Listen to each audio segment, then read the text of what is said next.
사람에게는 무엇이 최고의 위로일까요? 누군가 나의 형편을 이해해주고 공감해줄 때, 다 나에 대해서 알지 못하지만 그러나 작은 관심을 가져줄 때가 아닐까 하는 생각이 듭니다. 너무나 당연한 말이지만 우리는 혼자 있기 때문에 참 외롭습니다. 내 옆에 아무도 있지 않기 때문에 누군가가 나의 마음을 또 알아주는 사람이 없기 때문에 그래서 많은 사람들 가운데 둘러싸여 있더라도 사람은 외로움을 느끼고 아픔을 느끼게 되는 것입니다. 그때 누군가가 다가와서 괜찮아요? 요즘 잘 지내고 계세요? 얼굴에 보니까 좀 그늘이 있는 것 같아서 걱정돼서요. 이런 이야기를 듣는 것만 해서도 사실은 작은 위로를 받게 되는 것이 우리들의 그런 삶인 것 같습니다. 성령은 우리를 위로하시고 또 우리와 함께 또 세상 끝날까지 동행하시기 위하여서 우리 주님께서 우리에게 보내주신 보혜사시다라고 말씀해 주고 계십니다. 내가 가장 외로운 그 순간에도 성령은 나와 그러므로 함께 하시고 내가 정말 가장 힘들고 고통스럽고 연약할 그때에도 성령은 내 안에서 나와 함께 나의 마음을 위로해 주시고 괜찮다고 또 이해한다고 연약함을 붙드신다고 함께 하시는 그러한 좋으신 하나님이신 줄 믿으시기 바랍니다.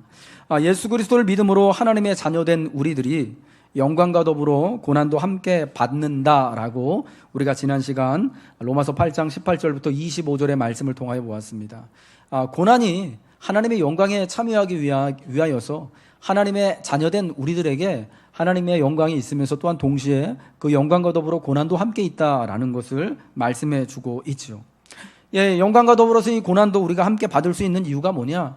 예수 믿는 우리들이 유달리 우리는 고난과 고통에 통달해서가 아니죠. 우리가 특별히 체질이 고난받고 고통받는 것을 잘 견딜 수 있는 그런 체질이어서가 아니에요. 그것은 성령께서 이제는 우리를 고아와 같이 버려두지 않으시고 앞서 말씀드린 것처럼 우리와 함께 세상 끝날까지 동행해 주시고 내가 정말 외롭고 아플 때 위로해 주시기 때문에 또 말할 수 없는 탄식으로 우리의 연약함을 돌보시고 붙드시기 때문에 우리는 주의 영광과 더불어서 고난까지도 함께 받게 되어지는 그러한 하나님의 자녀들이 된다라는 것입니다. 성령은 우리의 연약함을 도우십니다. 이것이 성령께서 우리의 몸과 영혼 안에 거하셔서 우리를 그분의 성전 삼으셔서 하시는 일이에요. 오늘 성경 말씀은요, 성령이 우리의 연약함을 도우신다라고 말씀합니다. 그럼 성령은 우리에게 어떻게 우리의 연약함을 도우시냐? 저는 세 가지를 오늘 본문을 통하여서 말씀드리고 싶습니다. 성령이 우리의 연약함을 도우시는 세 가지는 이거입니다. 첫 번째는 우리를 위하여서 기도해 주시고요. 두 번째는 우리가 당한 모든 일들이 합력하여 선을 이루도록 하시고, 마지막 세 번째는 우리의 구원의 모든 과정을, 이 구원을 또 온전케 하시기 위하여서 함께 일하신다라는 것입니다. 우리를 위하여 대신 기도해 주시고, 모든 것이 합력하여 선을 이루도록 하시고, 우리의 구원을 든든히 붙잡으신다. 이것이 성령이 우리의 연약함을 도우시는 일이다 라는 것을 성경은 말씀해 주고 있습니다. 먼저 성령은요, 말할 수 없는 탄식으로 우리를 위하여 친히 간구하심을 말씀해 주고 있습니다. 오늘 본문 로마서 8장 26절의 말씀 같이 읽겠습니다. 시작. 성령도 우리의 연약함을 도우시나니 우리는 마땅히 기도할 바를 알지 못하나 오직 성령이 말할 수 없는 탄식으로 우리를 위하여 친히 간구하시느니라. 아멘. 마땅히 기도할 바를 우리가 알지 못하는 그때에도 성령이 말할 수 없는 탄식으로 우리를 위하여서 성령께서 친히 간구해 주신다라는 겁니다. 저는 이것을 기도를 넘어선 기도다라고 말씀드리고 싶어요. 우리의 기도 수준을 넘어서 기도를 넘어선 기도 그 이상의 기도가 바로 우리 안에 계신 성령께서 우리를 위하여 친히 기도하시는 그 기도다라는 것입니다. 기도하고 싶어도 어떻게 기도해야 할지 늘 우리가 교회 모이면은 항상 예배드리고 기도하는 것이 우리 일이잖아요. 그럼에도 불구하고 우리는요, 기도를 어떻게 해야 되는 건지, 무엇을 기도해야 할지 모를 때가 참 많아요. 그래서 친절하게 저희가 한 달에 한 번씩 꼭 이렇게 기도해 주십시오라고 교회 전교인 기도 제목 해가지고 첫 주마다 나눠드리잖아요. 그냥 쭉 읽으시고 마지막에 아멘 하시면 좋은 기도가 된다고. 그래도 예, 그건 뭐 그런 기도문을 보고서도 내가 진짜 기도하고 있는 건가? 내가 뭘 기도해야 될지 정말 기도가 필요하긴 한 것 같은데 내가 오늘 기도해야 되는데도 불구하고 내 말로 잘 안 나올 때가 있다라는 겁니다. 사람의 언어로는요, 사실 그래요. 우리의 입으로는요, 기도할 수 없는 것이요, 훨씬 더 많은 거예요.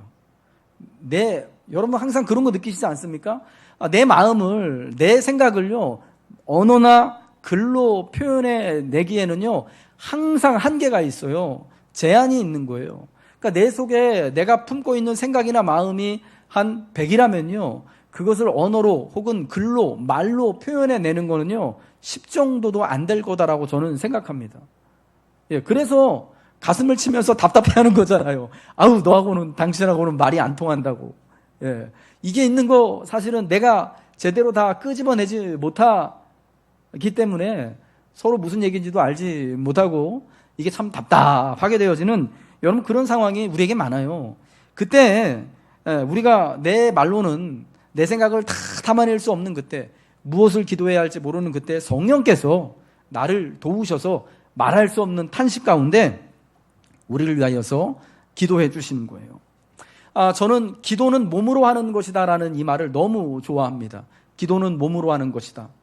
이와 유사한 말이요, 기도가 노동이다, 노동이 곧 기도다라는 말이 있습니다. 옛 중세 시대에 또 신앙을 또 든든하게 지키기 위하여서 중세 유럽의 여러 곳에 수도원 운동들이 있었습니다. 곳곳에 수도원들이 세워지고 그 수도원에서 굉장히 많은 수도사들이 들어가서 매일같이 새벽 이른 시간부터 저녁 늦은 밤중까지 주의 말씀을 보고 또 주의 말씀에 주의 뜻 가운데 또 복종하면서 또 주의 은혜를 따라 살기 위하여서 결심한 사람들이 많았습니다. 그 수도원에서 그 수도사들의 일과 중에 굉장히 중요한 것 중에 하나가 뭐였냐면 바로 일하는 거였어요. 노동하는 거였어요. 예, 새벽같이 모여가지고 늘 같이 예배하고 기도하는 것도 너무나 중요하지만 그러나 그 일과 중에요, 모든 수도사들이 다 노동을 하도록 했어요. 어떤 사람은 그래서 또 모든 이제 형제들을 대신해서 주방에서 음식을 만들고 설거지를 하고, 어떤 사람들은 청소를 하고, 어떤 사람들은 저 도서관에 틀어박혀 가지고 하루 종일 노동 시간에 글을 쓰고 성경책을 베껴 쓰고 뭐 여러 가지 책들을 필사하는 일들을 하고, 또 어떤 사람들은 음료수를 만들고, 어떤 사람들은 수도원에 딸린 밭에 가서 그 시간에 노동, 그러니까 이제 밭일을 하고 이런 했던 거예요. 이러한 것을 통하여서, 노동하는 것을 통하여서 하나님 앞에 몸으로 기도를 그들은 했던 거예요. 여러분, 기도는요, 입으로 말하는 것이 다가 아니에요. 기도가 단지 입으로만 하는 것이었다면 우리는 언제나 주님이 말씀하신 것처럼 기도의 자리에 남아 있을 쉬지 말고 기도할 수가 없는 거예요.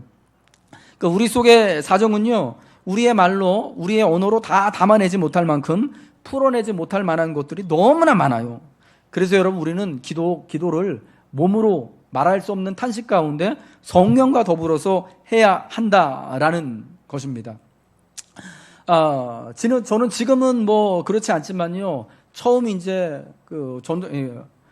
전도사 사역을 시작할 때, 처음 이제 교회에서 사역자로 사역을 시작할 때, 지금처럼 이렇게 여름 사역을 앞두고 교회 나와서 새벽 예배 이제 같이 교인들하고 이제 새벽 예배 참석하고 기도할 때요, 그때 처음에는 얼마나 그렇게 새벽에 일어나고 나오는 게 힘들었는지 몰라요. 새벽에 5시 새벽 예배 나오기 위해서 4시에 일어나가지고 씻고, 대충 씻는다고 하지만 그래도 머리도 감고 옷도 이렇게 입고, 옛날에는 다 그 시간에도 다 정장 입고 다 나왔거든요. 넥타이 딱 하고 나와가지고 새벽에 앉아 있으면, 우리처럼 새벽 예배 시간 한 30분 정도 이렇게 찬양하고, 목사님 말씀 한 15분에서 20분 전하시고, 그리고 또 기도 제목 같이 나누시고 같이 기도하잖아요. 그리고 기도 마치고 돌아가는데 앉아 있는데 목사님이 한 15분, 20분 기도하는데도 너무 졸린 거예요.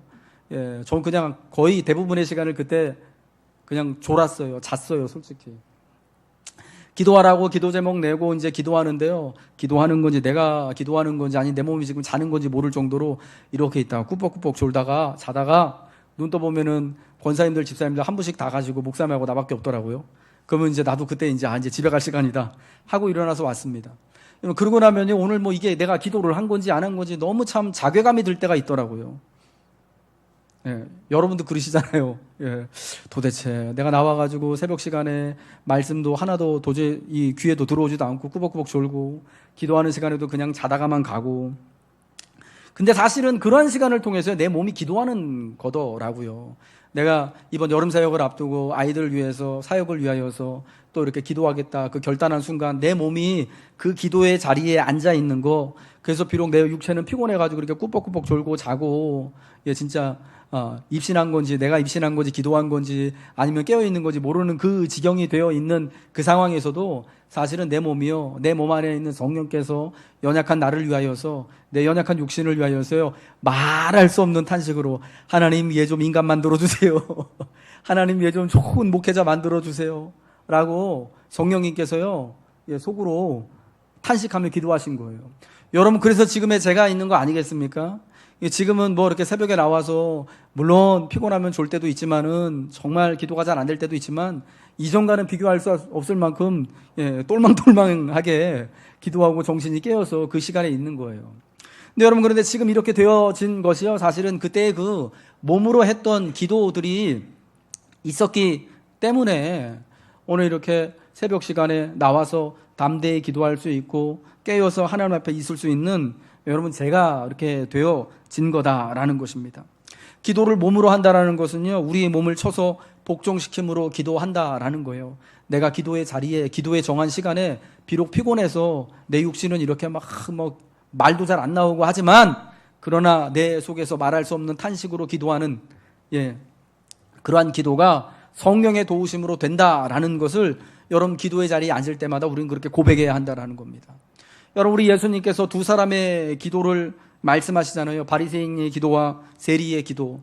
여러분, 이 두 사람 중에 여러분 성경을 읽으시면 알겠지만 누구의 기도가 더 훨씬 유창하게 잘하는 것 같고 누구의 기도가 정말 말도 제대로 못하고 저게 과연 기도인가 싶은 기도입니까?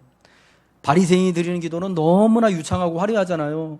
예, 하나님, 저는 이렇게 잘했고요, 11조도 잘했고요, 일에 한 번씩 금식하고요, 야, 저는 하나님 이렇게 뭐 좋은 일도 많이 하고요, 예, 저는 하나님 말씀도 잘 지키고요. 아무튼 저 세리하고 저는 달라요. 하늘을 보면서 두 손을 펼치고 얼굴을 이게 고개를 빳빳하게 들고 그렇게 정말 유창한 기도를 합니다. 그러나 세리는 어떻습니까? 감히 하늘을 우러러 하나님을 보지도 못하고, 하나님, 제가 죄인입니다. 죽을 죄를 졌습니다. 하나님, 긍휼히 여겨주세요. 불쌍히 여겨주세요. 딱 한마디만 하는 거예요. 불쌍히 여겨주세요. 하나님의 누구 기도를 들으시는 거죠? 세리의 기도를 들으시는 거예요. 왜요? 기도는 우리가 볼 때 바리새인이 훨씬 잘했는데, 왜요? 우리 속에서 내가 다 말할 수 없는 그 내 안에 있는 것들을 성령께서 함께 탄식하심으로 기도하는 그 기도가 세리의 기도였기 때문에, 오늘 우리가 드려야 할 기도가 그러한 기도이기 때문에 그렇다라는 겁니다. 그럼 사랑하는 성도 여러분, 여러분 안에 계신 성령님과 더불어서 여러분 기도의 자리를 붙드시기 바랍니다. 여러분의 몸으로 기도하시기 바랍니다. 일을 하시면서 기도하시기 바랍니다. 하나님이 그 기도함을 통하여서, 성령의 말할 수 없는 탄식함을 통하여서 우리의 연약함을 돌보실 줄로 믿습니다. 이 기도는요, 특별히 말할 수 없는 탄식으로 드리는 기도다라고 말씀해주고 있습니다.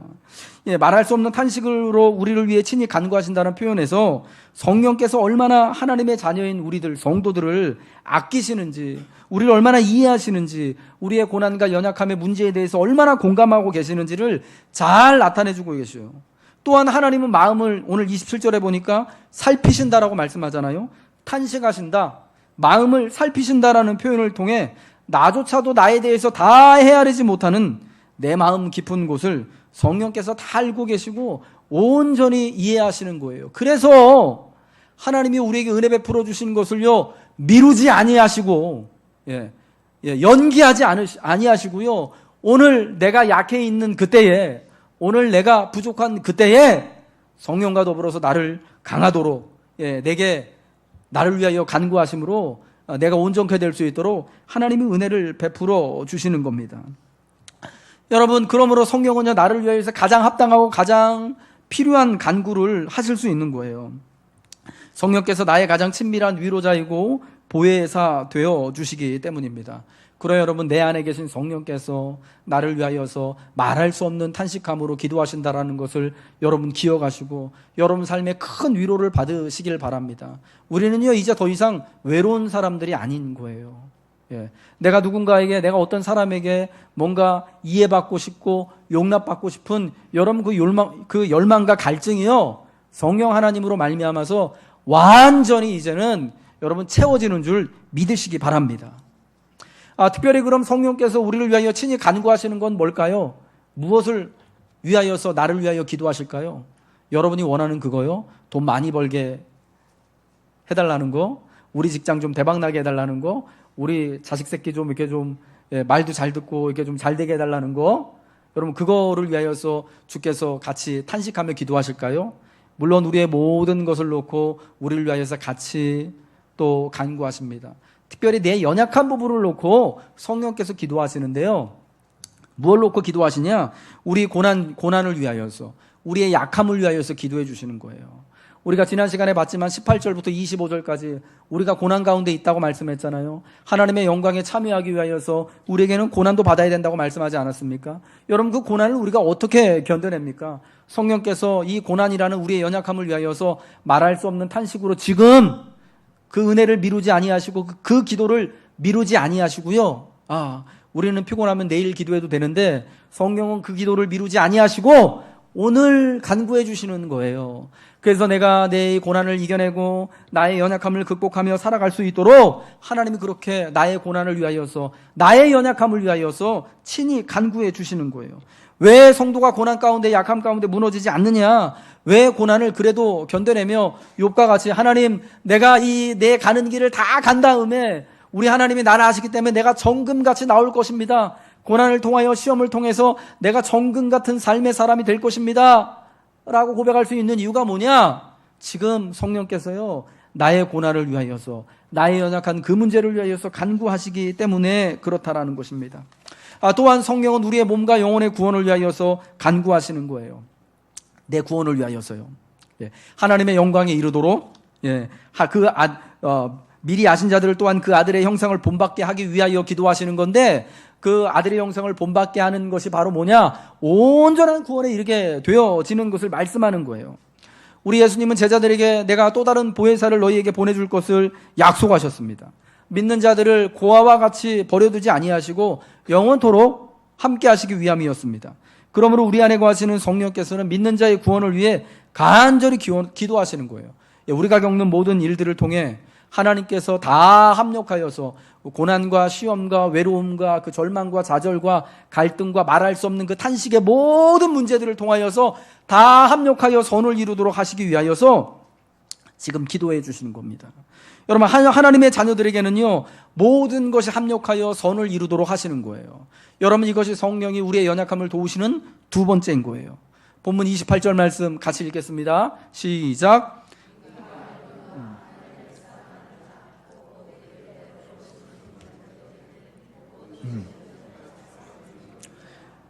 아멘. 모든 것이 합력하여 뭘 이룬다고요? 여기 모든 것엔 여러분 무엇이 있을까요?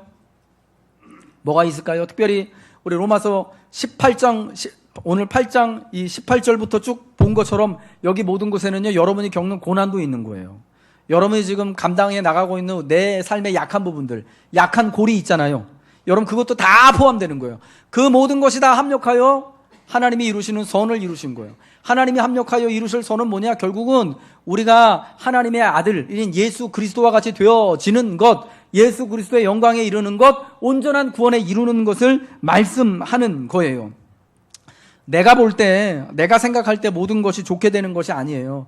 내가 볼 때 그저 하나님 이렇게 되면 좋을 것 같은데요. 이러면 내가 너무나 마음이 편할 것 같고 내가 좀 더 힘있게 살아갈 수 있을 것 같은데, 그런 것이 아니라 지금 당장은 내가 판단할 때 그리 잘된 일처럼 보이지 않더라도 하나님께서 나의 완전한 구원과 영광을 위해 일하시는 것, 그게 모든 것이 합력하여 선을 이룬다라는 겁니다.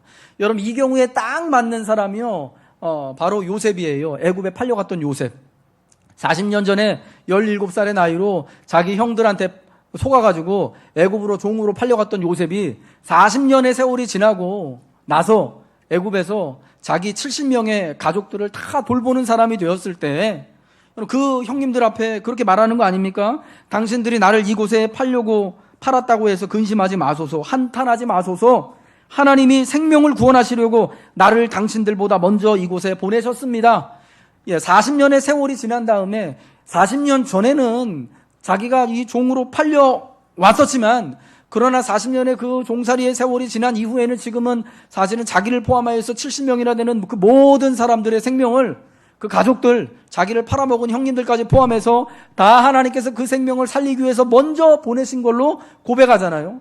여러분, 이게 모든 것이 합력하여 선을 이루는 아주 분명한 예인 거예요. 처음에는 그가 겪은 이 일이 자기 집안에서 아버지의 가장 사랑받는 아들, 가장 존귀한 자, 진짜 왕자와 같은 신분에서 갑자기 어느 날 갑자기 진짜 종으로 팔려가는 낯선 곳에 가서 정말 별 일을 다 겪는 그러한 고초를 겪고 나서 그게 사실은 나 하나님께서 생명을 살리시기 위하여서 나를 먼저 보내신 걸로 여러분 고백하는 거, 이게 여러분 합력하여 선을 이루신 거예요. 믿음이 없는 사람에게 주어진 좋은 상황은요, 오히려 그들의 마음을 강팍하게 하거나 기만할 수 있는 거예요. 내가 이 모든 것이 다 잘 되고 있으니까 뭐 괜찮은가 보다. 속을 수 있어요. 오해할 수 있어요. 또한 어리석고 이기적으로 만들어서 재앙을 초래하기도 합니다. 반면 믿음의 사람들은 나쁜 상황 가운데서도요, 지금 내가 겪고 있는 이 약함의 상황, 고난의 상황을 통하여서 겸손하게 교훈을 얻게 되는 거죠. 남을 배려하는 품성을 갖게 되는 거예요. 요셉이 40년의 세월 동안 겪으면서 형님들에 대한 그 원망과 분노의 마음이 이제 당신들을 위해서 내가 먼저 이곳에 왔습니다라고 오히려 형님들을 위로하고 걱정하고 두려워하는 그들을 격려하는 여러분 그런 모습으로 바뀐 것처럼 우리가 여러분 이러한 상황을 통하여서 하나님을 닮은 품성이 우리의 인격이 되어지고 성품이 되어지는 거예요. 그리스도를 닮게 되며 고난 중에 더욱 하나님의 구원하심을 사모하게 되는 하나님을 향한 갈망을 품게 되는 거죠.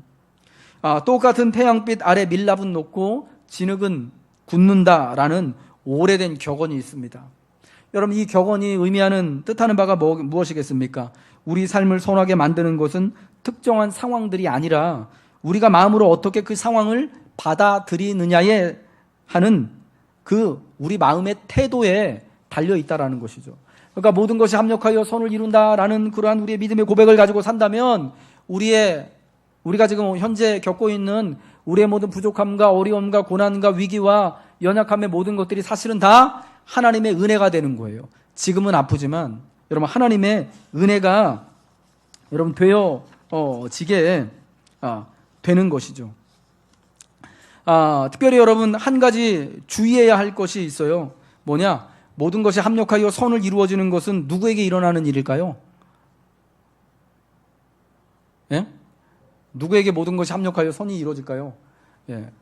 물론 하나님이 사랑하는 자고 앞에 나오죠. 하나님이 사랑하는 자에게 모든 것이 합력하여 선을 이루실 것입니다. 그런데 또 하나 우리가 빼먹지 말아야 될 건 뭐냐? 앞절 26절 27절에서 기도에 관하여 말씀하시잖아요. 성령께서 말할 수 없는 탄식으로 기도하신다고? 이게 같이 이어져 있는 거예요. 성령과 더불어서 비록 내 말로는 내 상황을 다 담아낼 수 없지만 그러나 말할 수 없는 탄식으로 성령을 따라 기도하는 성도들에게 하나님은 모든 것이 합력하여 선을 이루시는 거예요. 여러분 믿으시면 아멘 하시기 바랍니다. 여러분 이건 너무 중요해요. 왜냐? 물론 하나님이요. 이건 어떤 말이냐면은요. 우리가 기도하지 않으면은요. 하나님이 내게 내 모든 것이 합력하여 선을 이루도록 하신다는 사실을 비록 하나님은 모든 것을 합력하여 선을 이루시더라도 내가 기도하지 않으면 모른다라는 거예요. 하나님이 얼마나 귀하고 좋은 것을 주시는지 하나님이 내 이 고난과 연약함을 통하여서 내 구원의 온전함을 위하여서 하나님이 어떻게 정말 모든 것을 합력하여 선을 이루시는지 지금도 그 선을 이루시는 일을 하는데 내가 기도하지 않으면 하나님이 그러한 일을 하시는 것을 모른다라는 거예요. 나는 인식하지 못한다라는 거예요. 여러분 내가 모르면 인식하지 못한다면 그거는 그 일은요 일어났지만 일어나지 않은 일과 똑같은 거예요. 왜? 내가 모르는데 어떻게 알겠습니까? 마치 그와 같은 거죠. 여러분 기도 응답은 누가 받을까요? 맞아요. 기도하는 사람만 받는 거예요. 왜 그럴까요? 내가 기도해 보니까 하나님 오늘 일용할 양식이 필요합니다. 하나님 제 이 질병에서 노인받기를 원합니다. 하나님이 내 아픈 마음을 위로해 주시길 원합니다라고 기도하니까 여러분 그 가운데 하나님 정말 일용할 양식을 채워주시고 마음의 평안을 주시고 위로를 주시고 문제가 해결되어질 때 하나님이 응답하여 주셨구나 라는 것을 아는 거지 기도하지 않으면 모르는 거거든요. 설사 그런 일이 일어났다고 하더라도 그치 내가 마음을 담대히 먹었으니까 내가 좋은 책 봤으니까 이렇게 된 거야. 역시 이렇게 되는 거지. 여러분, 기도하면은, 기도하지 않으면 모른다라는 거예요. 그러므로 하나님이 사랑하는 성도 여러분, 모든 것이 합력하여 선을 이루시는 여러분의 삶을 살기를 원하신다면 성령과 함께 여러분의 몸으로, 여러분의 삶으로 기도하시기 바랍니다. 하나님이 이 약함 가운데, 이 고난 가운데 나의 구원을 온전케 이루어 주시기를 여러분 간구하시기 바랍니다. 여러분, 그때 하나님이 내 삶의 모든 것을 통하여 합력하여 선을 이루시는 하나님, 그 선한 분, 그 하나님이 지금도 내게서 은혜를 미루지 아니하시고 지금부터 영원토록 나와 함께 동행하시며 나를 붙잡으시는 하나님이 되심을 여러분 고백하게 될 줄로 믿습니다. 마지막으로 성령은 우리들의 완전한 구원을 위해 처음부터 마지막 그날까지 수고하시는 거예요. 우리의 연약함을 어떻게 도우시냐? 구원의 문제를 온전케 하시기 위하여서 우리의 연약함을 도우시는 겁니다. 8장 30절 말씀을 같이 읽겠습니다. 시작.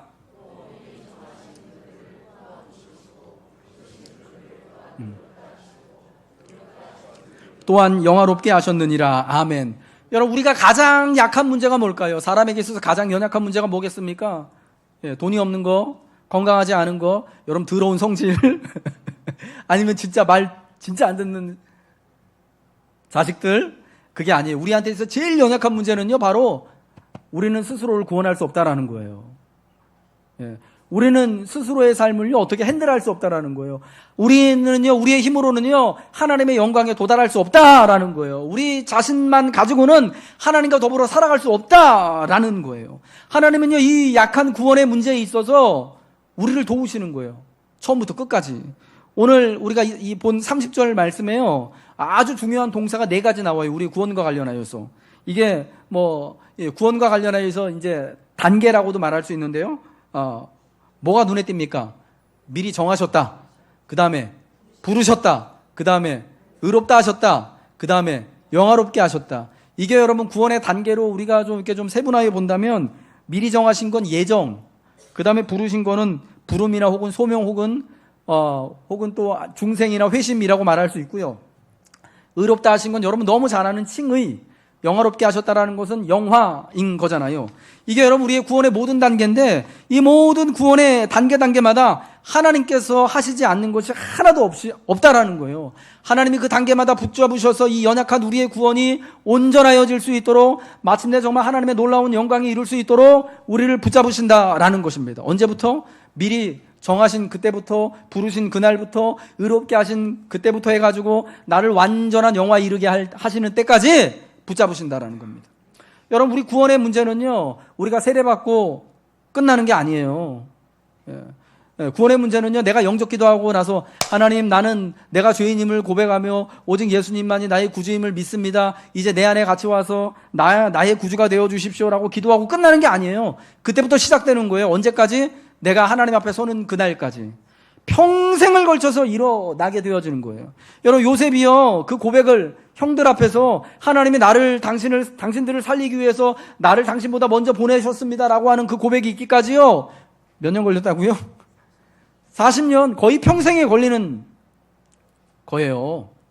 여러분, 구원의 일은요, 평생에 걸쳐서 일어나는 건데, 여러분 그거 장담하실 수 있어요? 지금 내 믿음이 이렇게 든든하고 오늘 이렇게 예배 자리에 나와서 같이 예배 드리고 있지만, 그러나 10년 후에, 아니 40년 있다가, 여러분 40년 후면은 연세가 어떻게 되실지 거기다 여러분 연세 한번 더 해보세요. 40년 후에도 내가 정말 이 자리에 남아서 같이 하나님을 예배할 수 있을지, 아니면 내가 40년 후에도 내 정신이 온전해가지고, 내가 지금처럼 이렇게 온전한 정신으로 하나님을 고백하고 하나님 사랑합니다, 하나님 감사합니다 이렇게 할 수 있는지, 아니면은 진짜 그때 정말 잘못돼가지고 혹은 치매에 걸려서 혹은 또 건강에 이상이 있어가지고 하나님 딱 기억 다 잊어먹고,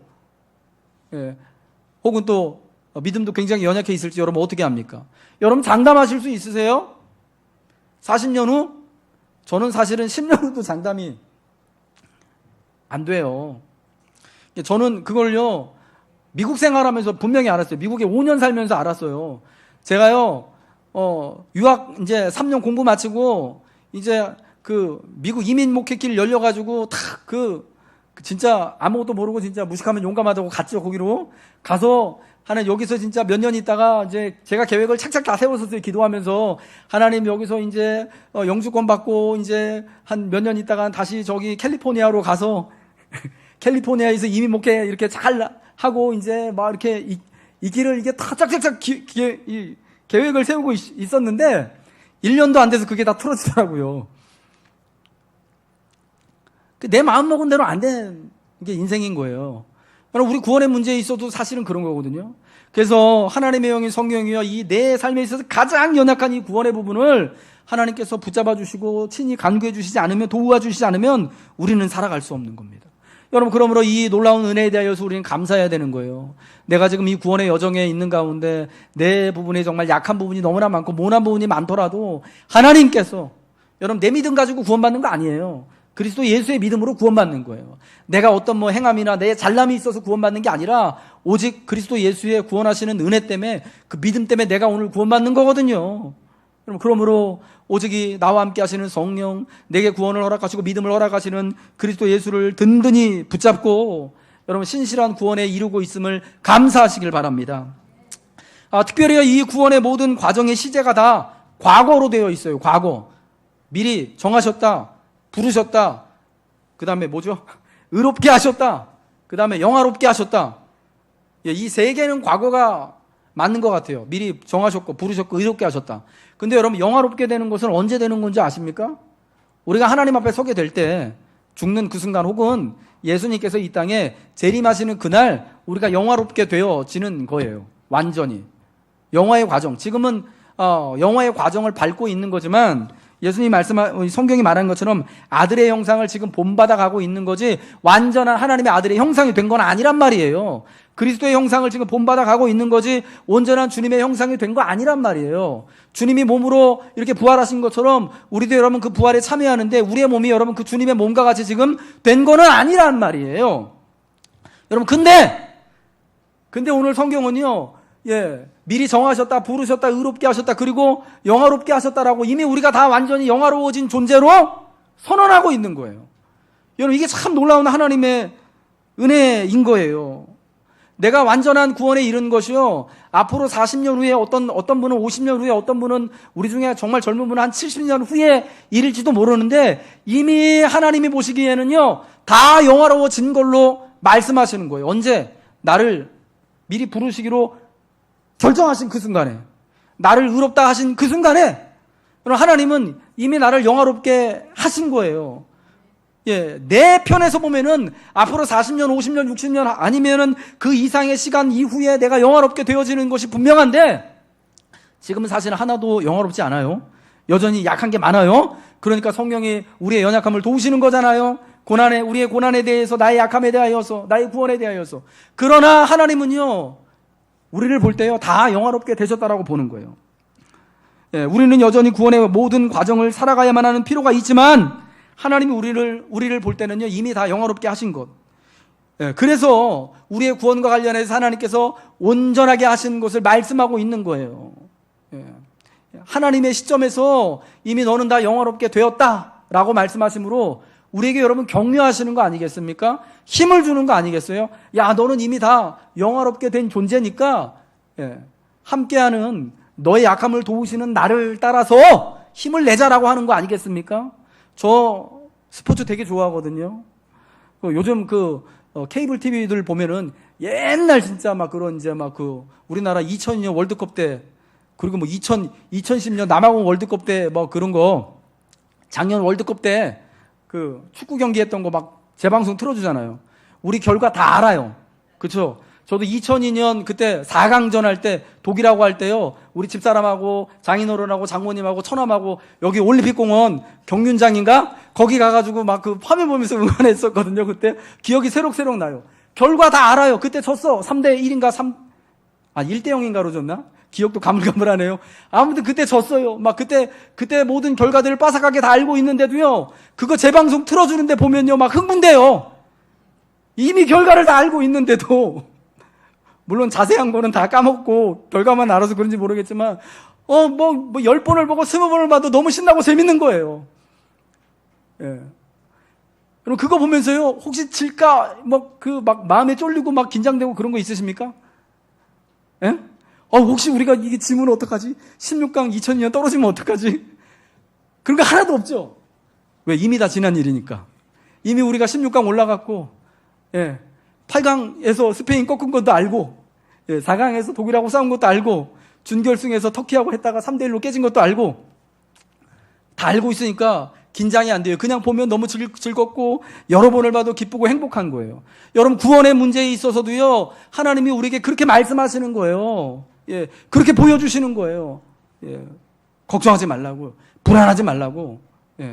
이미 하나님의 시점에서 볼 때는 우리의 구원은요, 이미 다 영화롭게 되어진 그런 상황이다라는 것입니다. 그러니까 지금 현재 겪고 있는 고난, 말할 수 없는 탄식 가운데서도 친히 우리와 함께 간구하시며 모든 일을 견디게 하시며 그 와중에서도 하나님으로 인해, 예수님으로 인해 함께 구원의 길을 걸어가는 교회와 성도들로 인해 감사하며 기뻐할 수 있는 순전한 은혜와 감격을 하나님이 우리가 누릴 수 있도록 하시는 거예요. 그러니까 지금 우리의 상태는요, 지금 우리의 현재 상태는 뭐냐? 눈물과 기쁨이 공존하는 상태예요. 여러분, 시편의 말씀에 그런 얘기 있잖아요. 눈물을 흘리며 씨를 뿌리러 나가는 자는 반드시 그 단을 가지고 돌아오리라. 울며 씨를 뿌리러 나가는 자는 기쁨으로 그 단을 가지고 돌아오리라. 여러분, 지금 우리의 상황이 그런 거예요. 눈물이 나요. 아파요. 너무 괴롭고 힘들어요. 그런데 밖에 나가가지고 씨앗을 뿌리지 않으면 살아갈 수 없을 만큼 인생은 너무 힘들어요. 여러분, 그런 상황 겪어보셨죠? 내가 지금 너무 아프고 힘들어가지고 일하고 싶지 않아. 정말 지금은 그냥 아무것도 안 하고 그냥 펑펑 울고만 싶고 너무 괴로운데도요, 가서 씨를 뿌려야 돼요. 먹고 살려면은, 내가 살아가려면은. 여러분, 어쩔 수 없는 상황 가운데 진짜 막 눈물 흘리면서 막 밖에 나가는, 여러분, 그런 상황이라는 거예요, 우리가. 그런데 눈물을 흘리며 씨를 뿌리면 여러분, 정령 반드시 기쁨으로 뭘 가지고 돌아온다고요? 단을, 그 곡식할 그 열매를 가지고요, 단을 꽁꽁 묶어가지고 돌아오게 된다는 거예요. 눈물과 기쁨이요, 지금은 공존하고 있는 거예요. 그러면 성령께서 우리에게 말씀하시는 거예요. 위로하시는 거예요. 야, 이 눈물이, 이 고난이 그러나 기쁨의 열매와 같이 오는 거야. 그러니까 오늘의 이 고난, 18절에 말씀하는 것처럼 장차 우리에게 나타날 영광과 비교할 수 없는 이 고난을, 이 삶을 우리가 기쁨으로, 믿음으로 이미 영화롭게 되었음을 선포하며 살아가게 되는 것입니다. 하나님이 사랑하는 우리 성도 여러분, 이와 같이 성령도 우리의 연약함을 도우십니다. 내가 기도하지 못할 때 나를 위해 탄식하며 기도하십니다. 모든 것이 합력하여 선을 이루게 하십니다. 나의 구원의 모든 순간들을 함께하며 온전케 하십니다. 도우시는, 나의 연약함을 도우시는 이 성령 하나님으로 인해 여러분 현재의 삶, 비록 나의 현재의 삶에 눈물이 있지만 그러나 기쁨과 그 열매가 함께 공존하는 그 삶을 영광으로 살아가시길 주님의 이름으로 축복합니다. 축복합니다.